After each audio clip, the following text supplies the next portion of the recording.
Hello YouTube. This is Bela Mage again, and I found a little tidbit in the patch notes that seems to have been overlooked a little bit too hard for my liking, that I want to warn everybody about because it's something that'll have a pretty meaningful change, at least to our early game for the first week to maybe 2 weeks, that is worth knowing about early.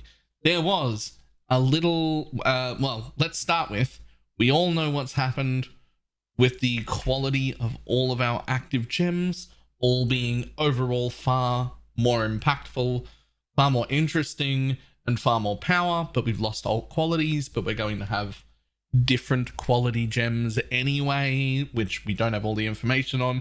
But overall, qualitying our main gems has become significantly more important than it ever was. However, there was one little thing in the patch notes that was not mentioned anywhere that's actually pretty impactful. And it says, the vendor recipe for turning a level 20 gem into a 20% quality level 1 version of that gem no longer works with skill gems, as the benefit quality provides too much damage to damage dealing skills and is now more powerful. This vendor recipe can now only be used on non-awakened support gems. So that means no more buying 6 of your off gem, putting them in your weapons, leveling them to 20, grabbing 6 GCPs out, flipping them all, leveling them again, and then varling them. We can't do that anymore, which means if we want 20% quality ones, we have to either pick them up off the ground or use 20 GCPs ourselves.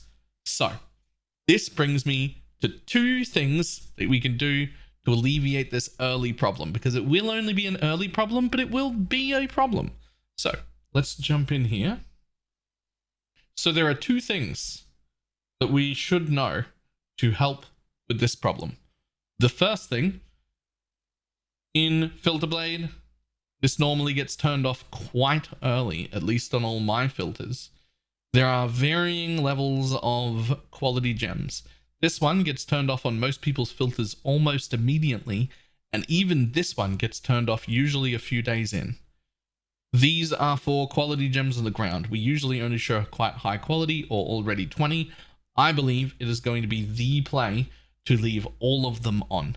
1, quality is way more powerful, so these might actually be worth something to sell, but even if they're not, this is one of the recipes where we can get gem cutters from. Vendoring at least 20% quality of a gem will get you a gem cutters, and it doesn't have to be all from one gem. If you've got a 10% gem and 2 5% gems, you've got 20%, you can get a GCP.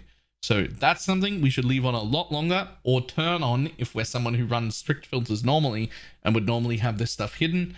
I think that's going to be a lot more value than in the past.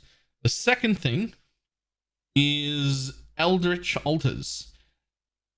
I've never cared where GCPs were before. I had to look them up. They are on the red altar, and luckily they are actually decently weighted. Not great weighting, but it is 8,000, which is not super rare. So we're okay with that. We'll definitely see some of them. We will definitely get quite a bit. Like Grand Embers are 9,000, and that's only slightly more weight, and we see quite a few of them when we run them. So with an 8,000 weight, GCPs from red altars is not a huge ask, and we're looking at 2 to 4 from the final boss, or 1.6 to 3.2% chance to drop from the trash mobs, which means you can pretty easily come into these maps and walk out with 20 or 25 of them if we actually pick that thing. Normally, I've never picked that in the past. They've honestly almost never been worth it. My estimate, and this is the one part of this video that's based on my feelings and not actual data or facts, my estimate is that at least in the first week or 2, GCPs could be worth as little as 4 times as much, or as much as 8 times as much as they were in the past. A lot of our early game GCPs were used to flip our active gems. A lot of those that required 1 at a time now require 20. People are still going to be going for 2120 gems, which means there's going to be a lot of people using way more GCPs than they ever have before, which means that the value of them, in theory, should be quite a bit higher. That part, that little part at the end there, that is conjecture. That's based on my feelings, but I'm usually decently in tune, at least with the softcore market, and I know what kind of things that I need as a player, so I expect that to be how this shakes out. And I just thought that deserves a warning for everyone. Make sure you got GCPs on, and those are the 2 extra ways where we can make sure we get as many of them as possible. All right, that is all for this one. I will see everybody next time.